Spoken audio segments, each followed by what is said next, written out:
Here we are. Hello, everybody. Welcome to episode 13 of At Home with Jim and Dee. And we are actually at Winky's home again, and we're happy to be here. Happy that you're here with us. We want to sing a song first. Usually we start off with a song, but we're going to sing a song that we used to sing back in the day with Agape Force, and it did make it to an album. It was on the second Agape Force album, which is one that Jim produced. No. No? No. It was still, okay. No. This is still the church basement. Oh, yeah, still in the basement of the church with Winky's Reel to Reel. Yeah, it's 4-track, though. Okay. So we were high-tech back then. So this sort of shows the real aggressive nature of our desire to please the Lord and to win souls. And it's a song that is pretty different from a lot of the stuff you heard back then, and for sure different than most of the stuff you hear now. And for sure different than the stuff that we write. That's right, yeah.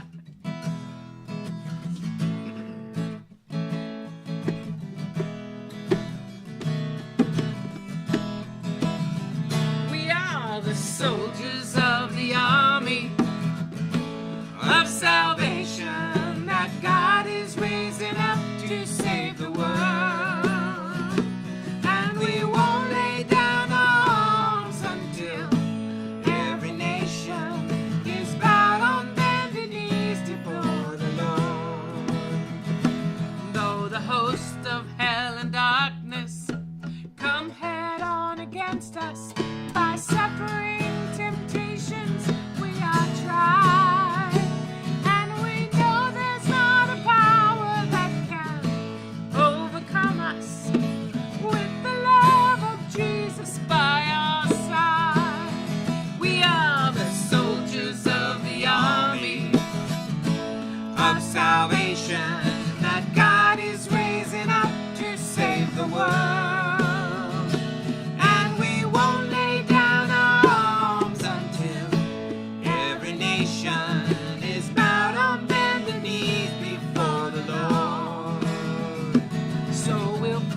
Trust in Jesus, He will never fail us.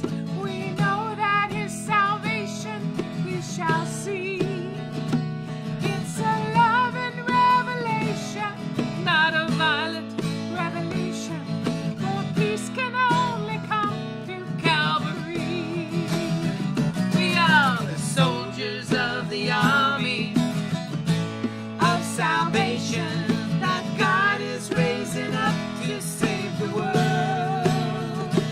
And we won't lay down our arms until every nation is bowed on bended knees before the Lord.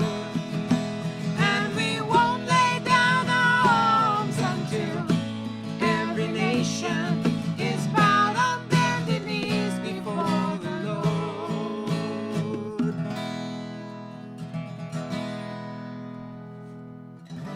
That was another one of those songs that I remember from when we would march down the street. Yep. With signboards and definitely a marching song. Guitars and singing, "We are the soldiers of the army." And that's what we wanted to be back then. Since then, Jim and I have probably backed off a little bit from the military symbolism. Back then, we used to love the Salvation Army, and we emulated them in a lot of different ways. And I hadn't planned to say this, but in reading the Old Testament about the children of Israel, I noticed that they were indeed an army, but they were also a family. Mm-hmm. And you were fighting alongside your cousins. And so, it's important to be a family first and an army second, and to care about each other. And I think that's real important. I wanted to, we're going to try something tonight.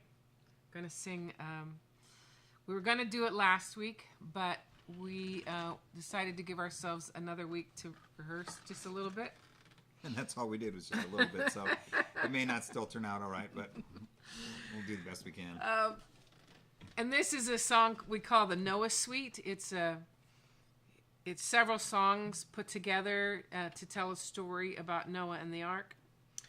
I remember just probably around the time we were writing this song, my stepdad, his name was Luke Durnell, and I think he was part of what inspired us to write to this write, song. yeah.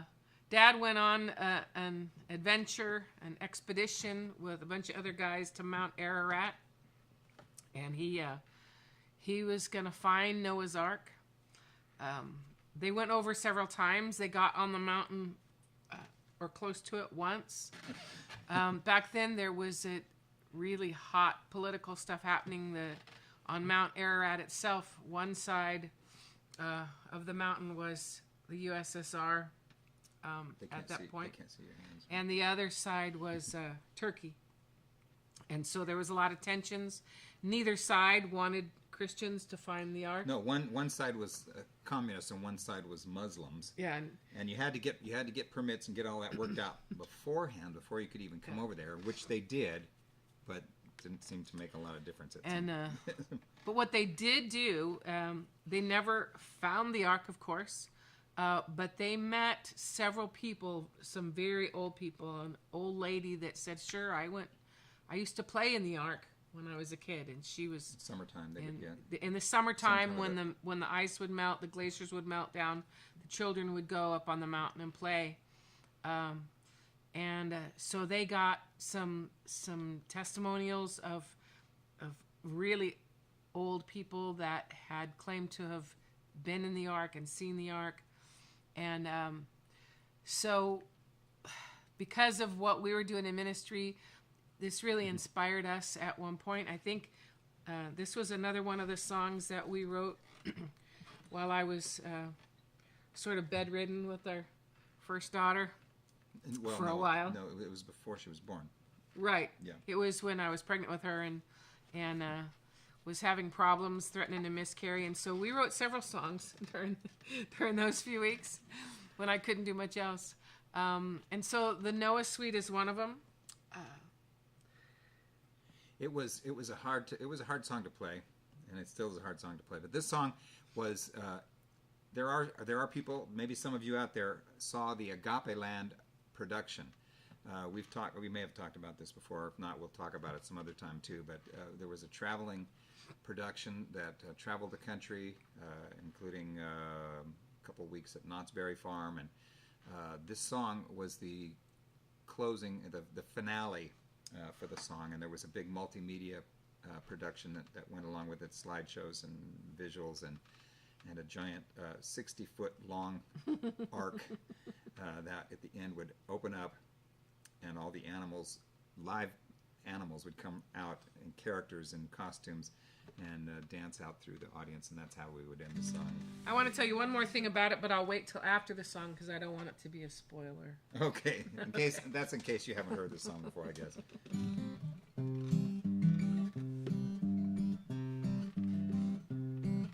Perhaps to start, I should tell you of Noah's family tree, how old his father's father finally lived to be. 969 years, which seems quite old to me. And if you'd seen Methuselah, I'm sure you would agree.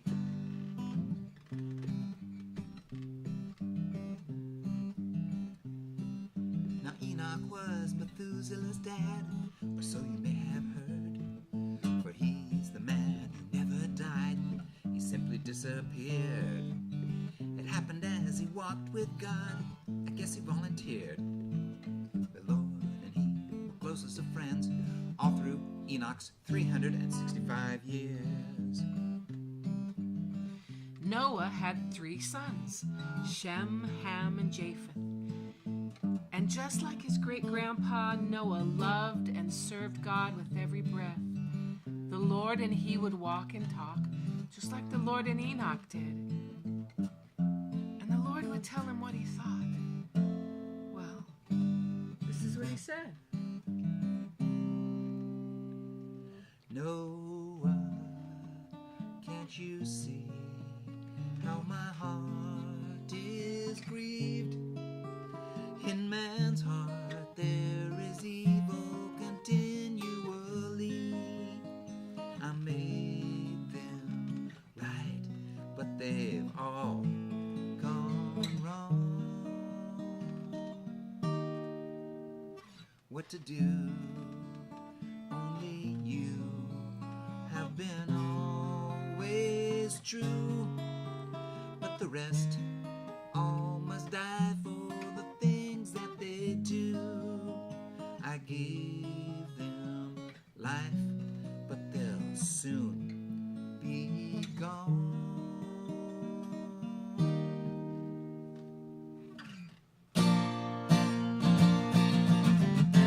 Build a boat, Noah, build an ark.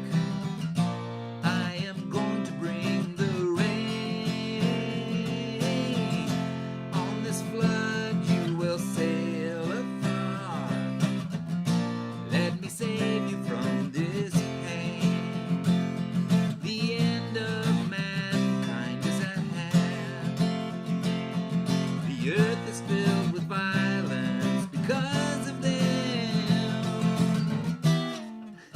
Now I must destroy every man, every boy. No, I'm so sorry that I made man.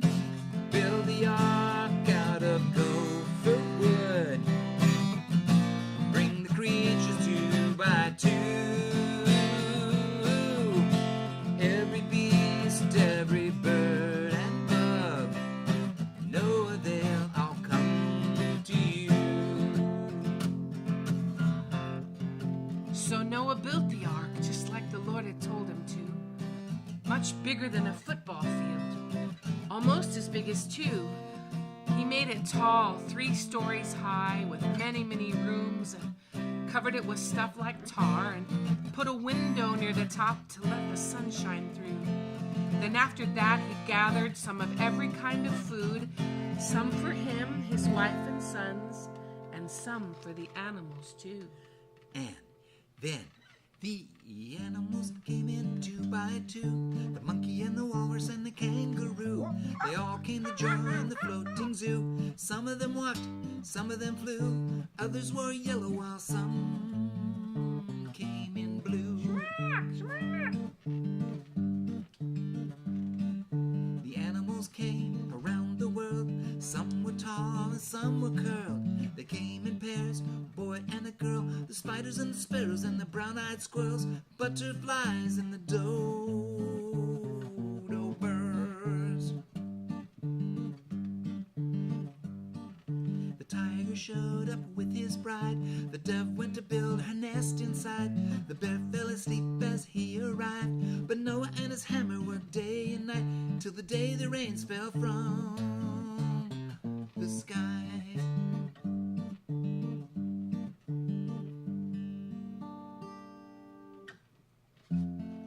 And then the Lord told Noah to enter in the ark. So he, his sons, and family climbed in as it grew dark. But as the Lord was speaking, he began to cry. He wept and wept for 40 days. He wept for 40 nights. Though it had never rained before in all the earth's long years, now up the ark began to rise, afloat upon God's tears. Noah, can't you see how my heart is grieved? In man's heart there is evil continually. I made them right, but they've all gone wrong. What to do? Only you have been always true, but the rest all must die for the things that they do. I gave them life, but they'll soon be gone.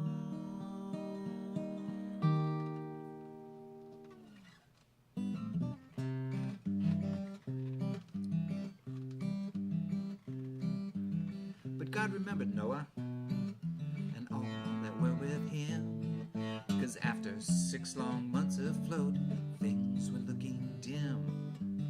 He caused the rains to drain and brought a mighty wind, and Noah and his family all prayed and sang a hymn.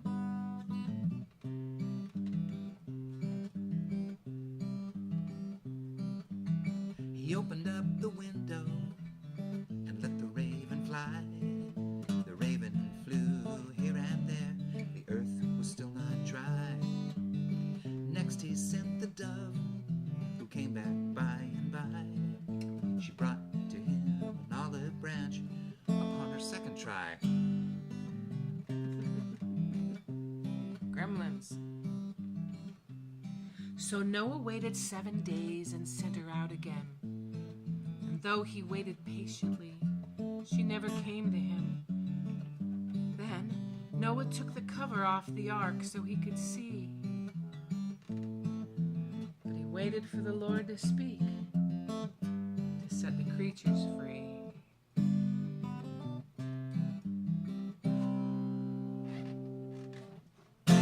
Turn them loose, Noah set them free.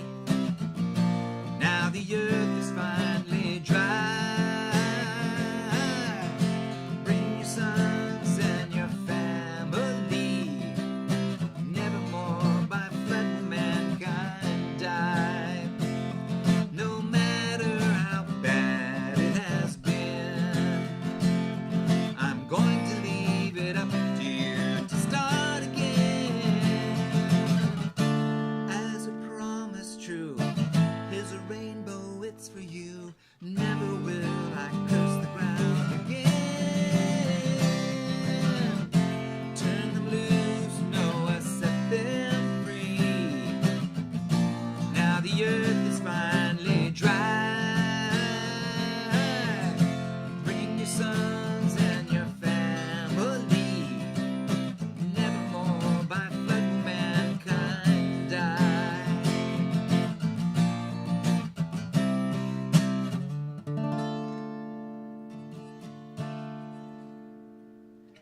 We're having a little light problems here. What? Yeah, the light's turning itself off and on over here. Smack it. Maybe it'll come back on. I don't know. Thump it. No, I guess not. Well, I've done better performances. I was Dee was reminding me how before I would go into the studio, I used to be very well prepared, and when we recorded that song, I actually recorded the whole thing live, just guitar and one guitar on the mic and guitar on my vocals, and I did it in one take. But so many 40 plus decades have gone by since then, and I guess I don't play like I did when I was young. So, or at least I don't prepare. Smashed his fingers a few times since Yeah, then. I've crushed my fingers and all kinds of nasty things, but that's all right. Well, there's just a couple more things about the Noah song that I wanted to tell you. You know, everybody's talking about revival. We need revival. We need the Lord to do something. And one of the things that we used to talk about in Agape Force that we didn't hear too much back then, and honestly, I don't... I mean, didn't hear it other places. Yeah, we didn't hear it other places being talked about.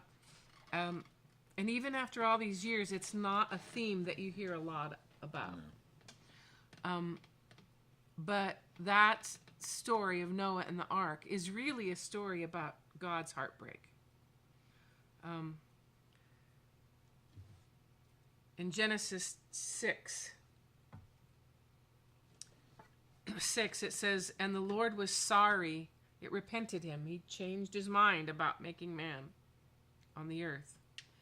And he was grieved in his heart. Our friend Winky talks about whose house we're in. He talks about that word grieved being such incredible sorrow, such incredible pain, that it's like the kind of pain we have when we can't catch our breath.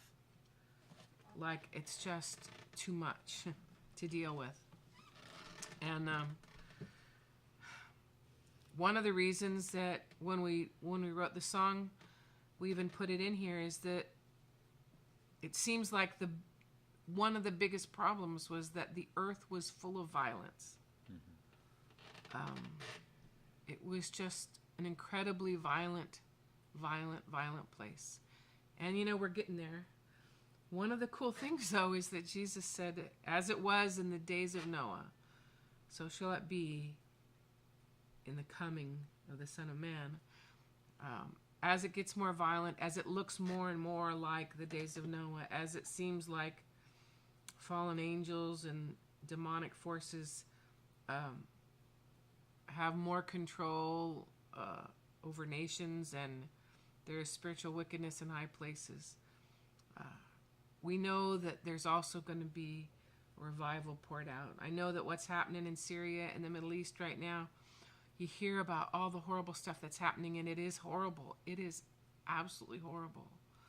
But what we don't hear a lot of is that God is moving, and there are unprecedented salvations going on, and there are more people getting saved through dreams, through miracles. But God's doing a lot of stuff, and I know that as one rises, the other will rise up too. And so we in Agape Force, we talked a lot about the heartbreak of God. We talked a lot about how my selfishness breaks God's heart. My sin is really only me just doing whatever the heck I please, no matter what happens to anybody else, and especially God. And I don't think people realize how God feels when they don't love him and don't love each other. And this story points that out more than just about anything else. One more thing I wanted to tell you about this. This is an incredible book. It's called The God They Never Knew. It was written by George Otis Jr. back in 1982. We wrote the Noah song in 72, 73. 73 or 4. Yeah.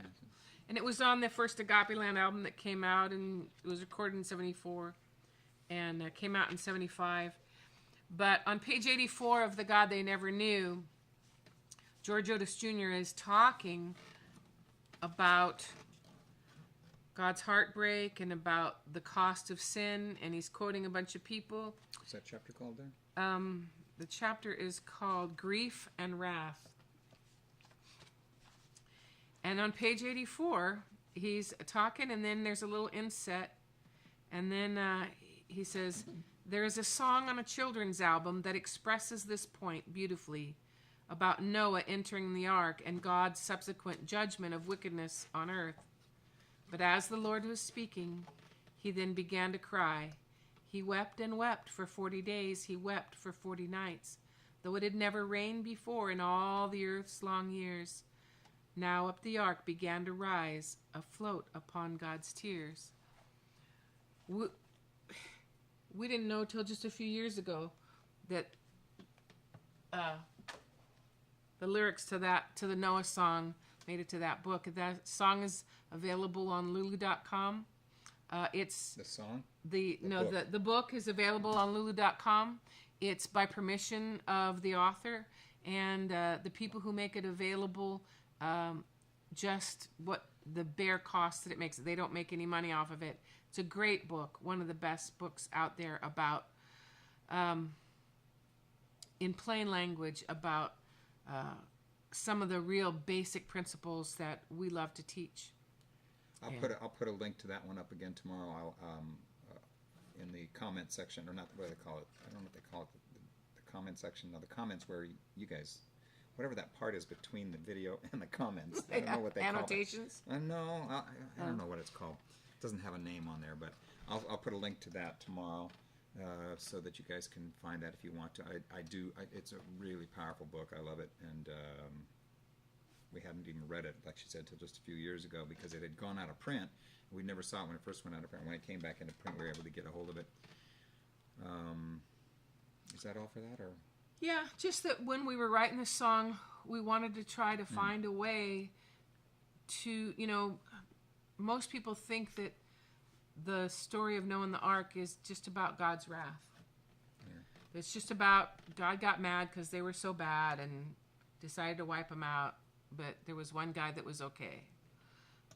But it's really more than that, a story about God being patient for so long and people just being so evil and so wicked and so violent that there was nothing left to do besides start over, and how much that hurt him to have to do it. And so that's where the whole thing about he wept and wept for 40 days came from, because we needed to try to find a way to express how hurt God was over the sin of the world. When I was, I've told, I don't remember, who did I talk about last week? Roger McGuinn? No, that was the Birds. I think I might have talked about the Birds last week. I think it was the Birds, yeah. He was one of the people that I got to talk to. As I've told these stories before, I used to go to concerts and just try to get backstage and talk to people. One of the people, and it was performers that I liked, and I wanted to see them get saved.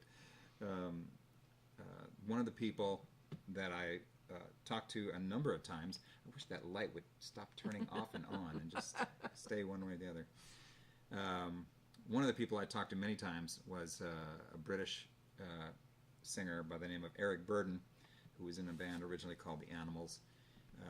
He was in The Animals, he was in Eric Burdon and The Animals, he was in Eric Burdon and War, he was just Eric Burdon, and I met him, maybe 3 times, I guess. I would go to his concerts and find ways to talk to him, and I don't know that. Again, just like I was saying last week, this was post Beatlemania and all that kind of stuff. I mean, this one time when I talked to him, I had gone to see him play with Eric Burdon and War at a venue in San Diego called the Sports Arena, which I didn't usually go to because it was such terrible sound in there. But if Eric Burdon was going to be there, I was there. He was actually the warm-up act for the Fifth Dimension. Yeah, so when the Fifth Dimension, when Eric Burdon and War went off, I left. And I didn't stay to watch the Fifth Dimension. But the funny thing was, I walked out the front and around the side, and there came Eric Burdon walking around to get into his car. He was driving this, it's called an Interceptor 2, a Jensen Interceptor 2. If you any of you car guys look up that, it was probably a 70, no, probably, what year was that? It was around 70, 71 maybe, I don't know. Jensen Interceptor 2, and Eric Burdon liked hot cars and stuff. Anyway, that's neither here nor there. Anyway, nothing really ever happened. With him, just like other people, I don't know. The only thing I know is that maybe 3 or 4 years ago, there was an album of a tribute album that was put out for Bob Dylan, and a bunch of big stars, big rock stars, each chose a song and did a recording. And the one Eric Burdon chose to do was a song called "Gotta Serve Somebody." Now, it may be the devil, or it may be the Lord, but you're going to have to serve somebody. So if you've ever heard that song, you would know that was from Bob Dylan, one of Bob Dylan's Christian albums. And so I don't know what happened. Again, I don't know if Eric Burdon ever got saved, turned to the Lord or anything, but he was one of the guys I used to talk to. This next song, which I know we're going along here all the time, but this is a song that I really liked when it came out. It was Eric Burdon and the Animals. No, it was just the Animals. This is before it was Eric Burdon and the Animals. It was the Animals, and it was called "Don't Let Me Be Misunderstood." No. I'm doing that one second? Yeah, then we're going to close it. Oh, this was the first song I ever heard by the Animals. This one was cool because the song came out and I got the album, and it was so different from anything at the time. I had been listening to the Beatles and the Hollies and the Searchers and the Dave Clark Five and all those really pop bands, and the album came out with House of the Rising Sun on it, and I listened to the album, and I didn't know at the time what it was, but there was some really cool songs, and there was a real cool way of doing things, and I found out as I went along that there was just mostly the blues, and I'd never really heard the blues, and Eric Burdon has always been considered one of the great white blues players. So here's House of the Rising Sun. There is a house in New Orleans, they call it the Rising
that he's satisfied is when he's on a drum.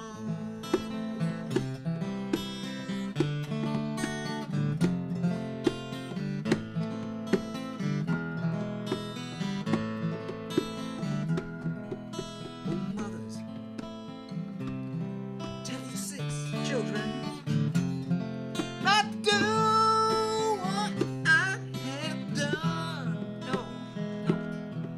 Don't spend your lives in sin and misery in the house of the rising sun.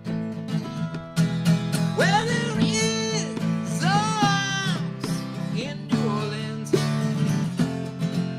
They call it the rising sun, yeah. And it's been the ruin of many a poor boy.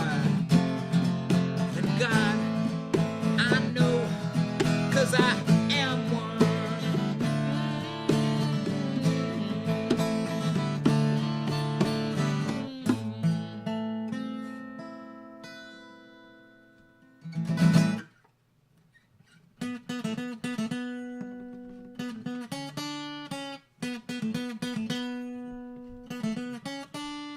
Baby, do you understand me now? Sometimes I feel a little bad, but don't you know that no life can always be an angel? When things go wrong, I seem to be bad, but I'm just a soul whose intentions are good. Oh Lord, please don't let me be misunderstood.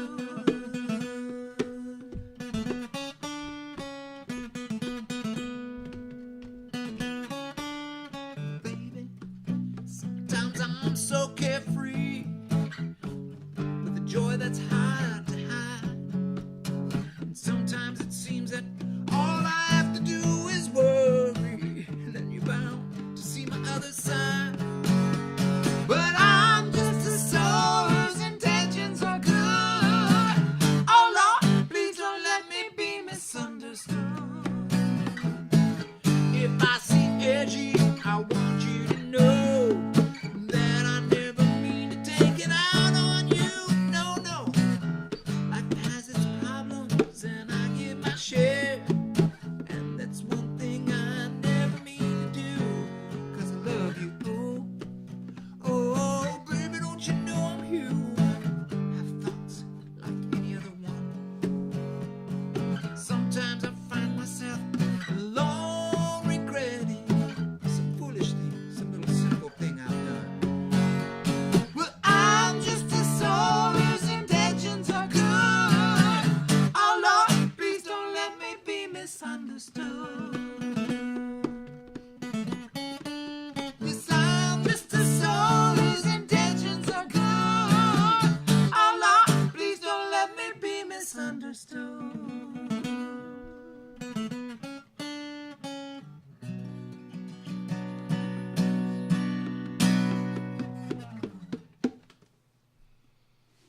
Well, boys and girls, we've gone about 5 minutes over our usual. Oh dear. I hope they don't fine us. It's been wonderful to be with you, and I hope you like it. And if you do, thank you, because we've got several new subscriptions this week. Tell your friends about it, and if you like what you hear and see, go subscribe and go like our Facebook page, Jim and D Music. Thank you very much. God bless. See you guys.